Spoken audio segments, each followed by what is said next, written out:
네, 반갑습니다. 우리 진도 다른반 조금 늦는 반이 있어서 진도가 나갈 때까지 조금 기다렸습니다. 그래서 약간의 우리 저번에 찍었던 거랑 약간의 좀 텀이 있는데 그거는 진도가 늦는 반이 있기 때문에 뭐 어쩔 수 없는 거니까 이해를 좀 해주시고 우리 이제 남북국 시대를 끝내고 이제 우상국이 이제 통일되는 과정을 한번 볼 겁니다. 그래서 고려라고 한 나라가 우리 민족을 재통일하잖아요. 네, 그 과정을 한번 보고 나서 고려의 이제 통치 제도는 어떻게 됐는지 그런 과정들을 한번 볼 거예요.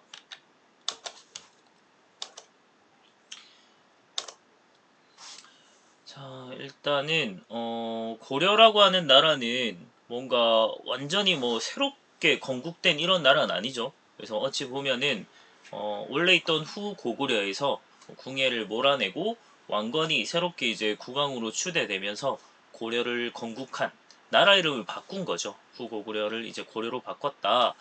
근데 사실은 나라 이름을 바꾼 건 아니고요. 원래 후 고구려를 고려라고 불렀어요, 처음부터. 그래서 이제 그냥 같은 고려인데 왕이 바뀌었다라고 보면 됩니다. 그래서 고려 건국은 918년부터라고 보고 있습니다. 자, 이 바탕에는 사실 궁예가 원래는 뭐 정치를 잘했다곤 하지만 결국 이제 이후에 좀 말년에 가면 스스로 막 미륵불이라 칭하면서 뭐 관심법으로 뭐네 머릿속을 보아하니 마구니가 가득하구나 이러면서 막 때려 죽이고 누가 기침 소리를 내었는가 이러면서 막 때려 죽이고 이러면서 이제 완전히 미쳤죠. 그래서 그런 것 때문에 민심을 상실하게 됐고 결국은 이제 다른 호족들이 궁예를 좀 몰아내고 이제 왕건을 국왕으로 추대하는 형태로 이제 궁예는 쫓겨나게 되죠. 궁예는 이제 궁궐에서 쫓겨나서 민가에서 이렇게 도망다니다가 보리 너무 배고파가지고 보리삭을 막 훔쳐 먹다가 백성들한테 맞아 죽었다는 뭐 그런 이제 아주 비참한 최후를 맞이했던 그런 사람인데 어쨌든 아마도 근데 이거는 사실 궁예는 좀 억울한 면이 있지 않을까 싶어요. 원래는 정치를 잘했는데 물론 말년에 좀 맛이 갔을 수도 있습니다만 왕건이 왕위를 찬탈했잖아요. 어쨌든 신하였는데 그걸 이제 좀 정당화시키기 위해서 이 궁예에 대해서 좀 굉장히 안 좋게 평가하지 않나 이런 생각도 듭니다. 원래 역사는 승리의 역사죠. 그래서 패자에 대해서는 굉장히 가혹하게 적을 수밖에 없죠. 자신의 정당성을 이제 입증하려면 어쨌든 왕건이 국왕으로 추대되면서 고려가 건국되었고요. 고구려 계승의식을 표방했다. 명칭에서부터 알 수 있고 자신의 원래 근거지인 송악 지금은 북한의 개성이라고 하고 그때는 그 당시엔 개경이라고 불렀습니다. 이쪽으로 천도를 하게 됐고요. 연호를 사용했다 이런 걸 보면 알 수 있듯이 황제국을 표방했다 이런 걸 알 수 있습니다.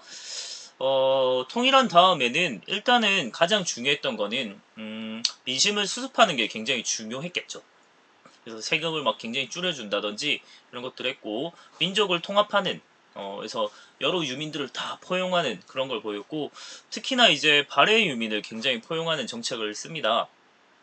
그런 거는 아무래도 고구려를 계승한 나라 이제라는 걸 좀 보여주는 좋은 이제 사례라고 볼 수 있겠고 그래서 고려가 후삼국을 통일하는 과정을 보면 요거는 이제 후백제랑 이제 후 고구려가 그러니까 왕건과 견훤이 신라에 대한 태도가 어떠했는가 요걸 좀 비교를 해보면 되거든요. 견훤 같은 경우는 신라에 대해서 굉장히 적대적이고 신라를 좀 무시했습니다. 신라 왕조가 그래도 1000년 이상 이어져 왔던 굉장히 대단한 이제 선배잖아요. 근데 이런 신라에 대해서 지금 이제 너무 약해졌다고 되게 무시하고 막 이런 것들이 좀 있었어요. 특히나 이제 신라의 궁궐까지 쳐들어가서 당시 왕이었던 경혜왕을 때려 죽여요. 그리고 그 왕비를 막 겁탈하기도 합니다. 그러니까 그런 것들은 정말 신라에 대한 존경의 태도, 존중의 태도 이런 게 전혀 없잖아요. 그런 것 때문에 신라는 굉장히 좀 두려워했고 그런 거에 반해서 왕건 같은 경우는 신라에 대해서 굉장히 좀 존중하고 그리고 존경하고 이제 이런 자신보다 오히려 높이고 막 이런 것들을 이제 태도를 보이면서 신라에 굉장히 환심을 사게 된 거죠. 그래서 사실 이제 경혜왕을 때려 죽이고 견훤이 그 동생이었던 경순왕을 거기에 허수아비 왕으로 세워 두거든요. 근데 이 경순왕이 결국은 이제 왕건에게 이제 나라를 바치면서 이제 신라는 항복을 했고요.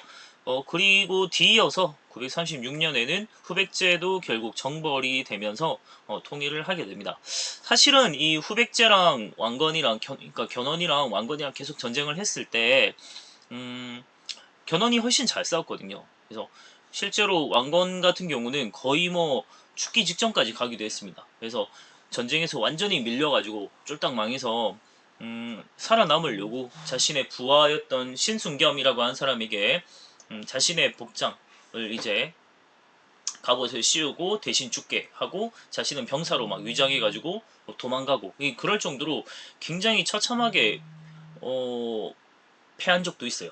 그런데 불구하고 이렇게 정벌을 할 수 있었던 이유는 좀 견훤 내부에서 그러니까 후백제 내부에서 이제 좀 왕위계승 분쟁 때문에 결국은 좀 무너지게 돼요. 그러니까 견훤이 자신의 이제 원래 장남이었던 신검하고 그리고 양검, 영검 이렇게 검스 이게 세 명 아들이 있었고요. 또 배다른 아들 이제 막내 금강이라고 하는 애를 있었는데 얘 금강을 되게 예뻐했어요. 그러니까 요 신검이랑 요 검스 애들이 굉장히 막 질투도 많이 했고 그래서 왕이 계승한테 얘한테 물려줄 것 같으니까 결국은 아빠를 견훤을 막 절에다 가둬버려요. 그래서 견훤이 이제 여기서 탈출해가지고 왕건한테 가버립니다. 그래서 여기 후백제를 치러 오는데 결국 이때 견훤이 막 선봉장에 서기도 하면서 뭐 후백제를 결국 정벌해버려요. 그래서 통일을 완수하게 됩니다. 그렇게 고려가 통일이 되었는데 어떤 의미가 있을까라고 봤을 때 어쩌면 이제 신라는 약간 영토도 그렇지만 약간 반쪽짜리 통일이었다라고 보면 될 것 같은데 고려를 이제 실질적인 이게 진짜 민족 통일이다라고 보는 사람도 있습니다. 그러니까 후삼국에다가 발해 유민까지 그러니까 기존의 남북국 체제가 아니고 요걸 전체 다 통합하는 그런 이제 실질적인 진짜 통일이다라고 보고 그래서 민족문화의 토대가 좀 마련되었다라고 보기도 하고요. 그리고 호족들이 이제 연합해서 세운 정권이기 때문에 새로운 지배 세력들이 좀 등장을 하게 되죠. 호족이라고 한 애들. 그래서 그런 애들을 중심으로 다양한 지방 문화가 좀 발전되는 계기가 되기도 한답니다. 요거는 우리 교과서 없어요. 그냥 요거는 그냥 이렇구나 봐두면 됩니다.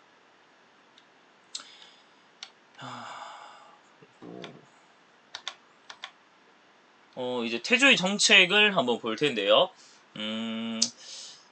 제가 잠시 얘기했는데 이 고려라고 하는 이 나라는 사실 태조 왕건의 뭐 혼자 힘으로 이룩한 나라가 아니고요. 통일하는 과정에서도 이 지방의 유력한 호족 애들하고 이제 잘 포섭을 해서 그런 애들을 통해서 연합 정권을 세운 거라고 보면 돼요.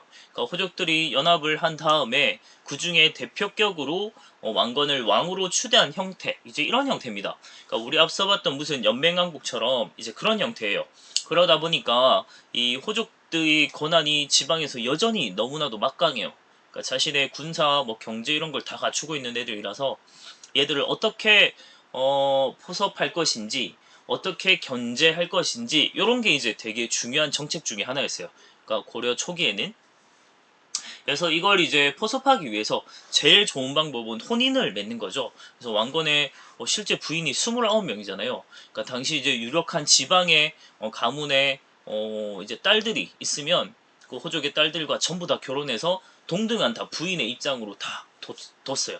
그러니까 뭐 왕비가 보통 많아야 한 3명 정도고요. 나머지 뭐 후궁 이제 이런 식으로 이제 이어지는데 그런 게 아니라 얘는 그냥 부인만 29명.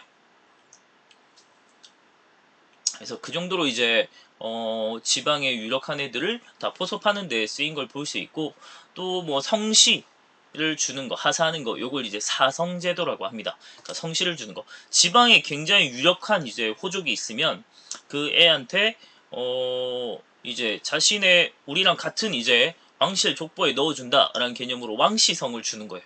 만약에 제가 이제 지방이 유력한 호족이었으면 저한테 이제 왕씨성을 주는 거죠. 저는 왕보고가 됩니다. 이 왕씨 붙이면 진짜 이상해져요. 제 이름. 제 이름은 최 말고는 진짜 다 이상한 것 같아요. 어쨌든 그런 것도 있고 뭐 관직을 준다든지 뭐 토지를 하사한다든지 뭐 이런 걸로 이제 포섭을 했고요.